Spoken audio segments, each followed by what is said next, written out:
دجال کون ہے؟ نبی پاک صلی اللہ علیہ وسلم نے فرمایا، قیامت اس وقت تک قائم نہ ہوگی جب تک دجال اس دنیا میں ظاہر نہ ہو جائے گا۔ دجال جب اس دنیا میں ظاہر ہوگا تو پرہیزگار ہو کر ظاہر ہوگا تاکہ لوگ زیادہ سے زیادہ اس کا حکم مانیں، مگر اندر سے وہ کافروں کی طرح ظالم ہوگا۔ دجال سب سے پہلے نبوت کا دعویٰ کرے گا اور جب اس کے ماننے والوں کی تعداد زیادہ ہو جائے گی تو وہ خدائی دعویٰ کر دے گا۔ دجال ایک بہت بڑی سواری پر سوار ہوگا۔ اس کے پاس بے شمار مال و دولت اور خزانے ہوں گے، اور زمین کی زیادہ چیزوں پر دجال کا قبضہ ہوگا، اور اس کی اجازت کے بغیر کوئی بھی پانی نہیں پی سکے گا۔ دجال لوگوں کو گمراہ کرنے کے لیے طرح طرح کی شعبدہ بازی کرے گا، اور وہ آسمان کو حکم دے گا تو بارش برسائے گی، اور زمین کو حکم دے گا تو وہ سبزہ اگائے گی۔ اس پر وہ خود کو خدا کہلائے گا۔ جو لوگ اس کے پیروکار بن جائیں گے، دجال ان کو مالا مال کر دے گا اور وہ عیش و عشرت کی زندگی گزاریں گے، اور جو لوگ اسے نہیں مانیں گے، دجال ان کو قتل کر دے گا۔ دجال بجلی کی رفتار سے زیادہ تیز زمین پر گردش کرے گا اور دنیا کے ہر کونے میں جائے گا۔ اس وقت تمام کافر اور اسرائیلی لوگ دجال کی حمایت کریں گے اور اس کی جماعت میں شامل ہو جائیں گے، لیکن جو سچا مسلمان ہوگا وہ اس کو پہچان جائے گا اور دجال کو خدا ماننے سے انکار کر دے گا۔ دجال پوری دنیا میں فتنہ و فساد پھیلانے کے بعد مکہ کی طرف رخ کرے گا، تب اسے مکہ میں داخل ہونے سے روک دیا جائے گا اور وہ مکہ سے ذلیل و خوار ہو کر مدینہ کی طرف جائے گا، لیکن وہاں فرشتے مقرر ہوں گے جو اسے مدینہ میں داخل ہونے سے روک دیں گے۔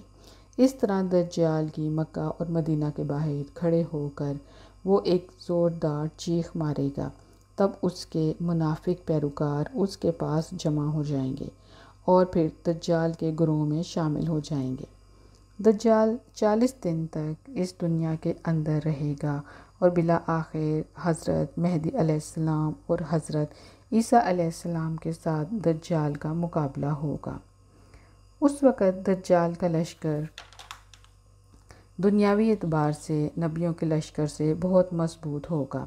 مسلمانوں اور دجال کے درمیان بہت بڑی جنگ ہوگی اور یہ جنگ دجالی ہار جائیں گے، امام اور امام مہدی جیت جائیں گے۔ دجال کے بارے میں ایک پس منظر یوں بھی بیان کیا گیا ہے۔ رسالت مآب صلی اللہ علیہ وسلم نے قیامت کی کچھ علامتیں بتائی ہیں۔ قیامت کب آئے گی؟ دنیا کب ختم ہوگی؟ جب زمین و آسمان کب نئے زمین و آسمان میں تبدیل کر دیے جائیں گے؟ لیکن اس کا وقت اللہ تعالیٰ نے کسی کو نہیں بتایا۔ ایک حدیث میں بیان ہوا ہے، ایک مرتبہ جبرائیل امین ایک انسانی صورت میں نبی پاک کی خدمت میں حاضر ہوئے۔ صحابہ کی مجلس میں وہ آئے اور حضور سے کچھ سوالات کیے، اور جب وہ سوالات کر کے چلے گئے تو لوگوں نے تعجب کا اظہار کیا کہ یہ کون تھے۔ آپ رسول اللہ نے بتایا کہ حضرت جبرائیل امین تھے اور اس لیے آئے تھے کہ تمہیں تمہارے دین کے کچھ بنیادی حقائق بتانا چاہتے تھے، اور اس میں انہوں نے نبی پاک سے سوال کیا کہ قیامت کب آئے گی؟ تو رسول اللہ نے فرمایا، اس بارے میں مجھے بھی اتنا علم ہے جتنا آپ کو علم ہے۔ پھر انہوں نے پوچھا کہ اچھا پھر اس کی کچھ علامتیں بتا دیجئے۔ یہ نبی پاک کی صداقت کا ثبوت ہیں جو قیامت تک آتے رہیں گے۔ آپ نے فرمایا کہ قیامت قریب آ جائے تو اس وقت 2 نشانیاں سامنے آ جائیں گی۔ ایک یہ کہ عرب کے ننگے پاؤں پھرنے والے چرواہے عمارتوں کی بلندیوں میں ایک دوسرے سے مقابلہ کر رہے ہوں گے، اور اس وقت یہ علامت تو ظاہر ہو گئی ہے۔ اس کے بعد آپ نے بتایا کہ قیامت کے قریب ایک ایسا فریب دینے والا آدمی اٹھے گا جو خود کو مسیحی کہہ کر متعارف کرائے گا، یعنی عیسیٰ ابن مریم آ گئے۔ عربی میں دھوکہ دینے والے اور فریب دینے والے کو دجال کہتے ہیں۔ آپ نے یہ پیش گوئی کی کہ خدا جانے یہ پیش گوئی کب سامنے آئے گی۔ اصل میں مسلمان بھی حضرت عیسیٰ کے آنے کا انتظار کر رہے ہیں، اور عیسائی بھی۔ یہود نے تو حضرت عیسیٰ کو مانا ہی نہیں تھا، مگر وہ اپنے مسیحا کا انتظار کر رہے ہیں، شاید جس کا نام دجال ہے۔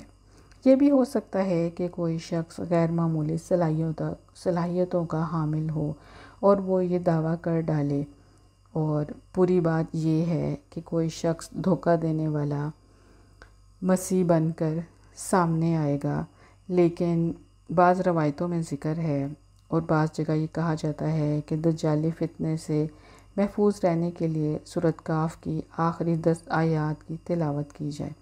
اصل میں آخری 10 آیات کو اگر غور کریں تو وہ اللہ تعالیٰ کی پلاننگ کو بیان کرتی ہیں کہ دنیا میں جب آدمی کے اندر دین کا صحیح شعور پیدا ہو جائے اور وہ دنیا کو فی الواقع سمجھ لے، پھر اس طرح کے فتنے اس پر اثر انداز نہیں ہوتے۔ یعنی وہ کوئی منتر نہیں ہے کہ آپ نے آخری 10 آیتیں پڑھ لیں اور دجال سے نجات حاصل ہو گئے۔ اصل میں غور و فکر کی بات اور یہ توجہ دلائی گئی ہے اور ان کے سامنے رکھ کر بار بار ان آیات کو سامنے رکھ کر بار بار ان کی تلاوت کریں۔ ویسے تو پورے قرآن پر غور و فکر کریں، مگر سورۃ فاتحہ پر بھی خوب غور کیا کریں۔ سورۃ کہف کی آخری 10 آیات تو ہیں جو اللہ تعالیٰ نے ہمیں بتایا ہے اس کے متعلق ہمارا رویہ کیا ہونا چاہیے، ہمارے اندر کن چیزوں کو نشو و نما دینے کی ضرورت ہے۔ یہ آیات اس چیز کو بیان کرتی ہیں کہ اس میں نبی پاک نے جو بنیادی بات بتائی ہے وہ یہ ہے کہ سچا صاحب ایمان دجال کے فتنے سے متاثر نہیں ہوگا۔ سچا صاحب ایمان بننے کے لیے ویسے تو کہنا چاہیے کہ پورا قرآن پڑھو، لیکن کتنے لوگ ہیں جو پورے قرآن کو اپنے غور و فکر کا موضوع بناتے ہیں۔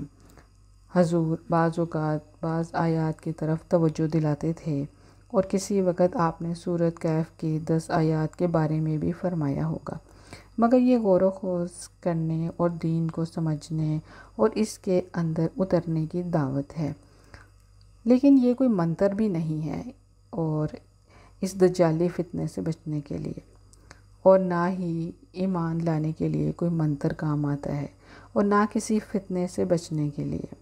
علم و عقل کی روشنی میں سب چیزیں ہوتی ہیں۔ علم و عقل و جلا قرآن بخشتا ہے۔ قرآن میں بعض ایسے مقامات ہیں جن کو پڑھنے سے انسان میں بڑا غیر معمولی شعور پیدا ہوتا ہے، بلکہ شعور زندہ ہو جاتا ہے۔ انسان سوال یہ ہے کہ دجال کے دھوکے سے بچے گا کون؟ دجالی فتنے اور ہر قسم کے فتنے سے بچنے کے لیے ایمان کی مضبوطی پر کام کریں۔ ابھی سے اپنے بچوں کی تربیت ان اصولوں پر کریں کہ ایک مسلمان پر کیا لازم ہے۔ نبیوں اور پیغمبروں کے بارے میں زیادہ سے زیادہ معلومات حاصل کریں اور ان کی ایمان پر مضبوطی پر غور و فکر کیا کریں۔ ان کے طرز فکر اور طرز عمل پر غور کریں اور اپنانے کی کوشش کریں۔